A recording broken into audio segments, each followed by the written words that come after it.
президентибиз Садыр Нуржиевич өзү ачык эле кайрылбадыбы, ачык эле айтты. Ушундай көрүнүштөр болсо, коомчулукка, ушундай эле укук коргоо органдарга ушундай көрүнүштөр болсо ачыкка чыгарып айткыла. Укук коргоо органдарга тапшырма берилди да. Ар бир факт боюнча изилдөө жүргүзүп, өзгөчө ички иштер министрликте ички иликтөө кызматы бар. Ошол бүгүнкү күндө мына сайтка карасак, ошол кызматтын телефондору бар. Ошол телефондорго кайрылса болот. Атайын ушундай маалыматтар болсо, ошолорду изилдеп, тактап, аныктап, мыйзам чегинде чара көрүлөт да. Андан тышкары биз былтыр мына 1 жылдан ашып калды. Президент караштуу антикоррупциялык ишкердик кеңештин алдында жумуш топ түзгөнбүз.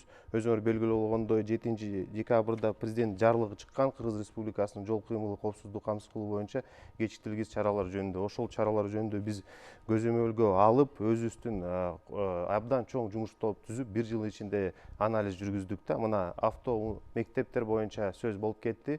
Бүгүнкү күндө 270 авто мектеп катталган Кыргызстан боюнча. Анын арасында 70 мектеп бул мамлекеттик мектеп, 200 мектеп жеке менчик мектептерди биздин да мүчөлөр ошол катышты текшерүүгө. Мына бүгүнкү күнгө чейин текшерүү бүтө элек да. Мисалы алсак, Бишкек шаарында боюнча ошол лицензиялык талаптарга туура келген мектептин саны болгону эле 5 экен.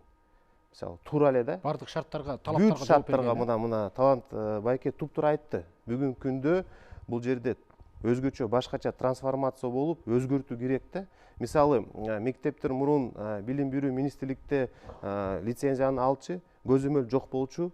Анан ошондой кичинекей Кыргызстанга 270 мектеп аябай көп чын айткандачы. Мурун союз учурунда ДАСАФ болгону эле 1 эле 2 мектеп бар болчу. Абдан күчтүү мектептер болчу да. Ошол үчүн мына бүгүнкү күндө эмне биз көрүп атабыз да. Статистика өкүнүчтүү болуп атат.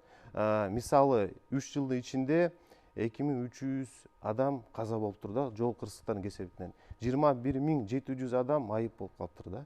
Абдан өкүнүчтүү статистика. Ошол үчүн мен оюмча ошол ички иштер министрлиги сунушталган, ошол президентибиз кол койгон мыйзам, өзгөртүүлөр да бул абдан керектүү бүгүнкү күндө. Мисалы мас абалында мурун бир жол кармалса маек кызматкерлери 17 000 сом 500 төлөп чыгып кетчү да. Анан карасак бир эле айдоочу 1 жылда 5-6 жол ошол төлөп чыгып кетчү да.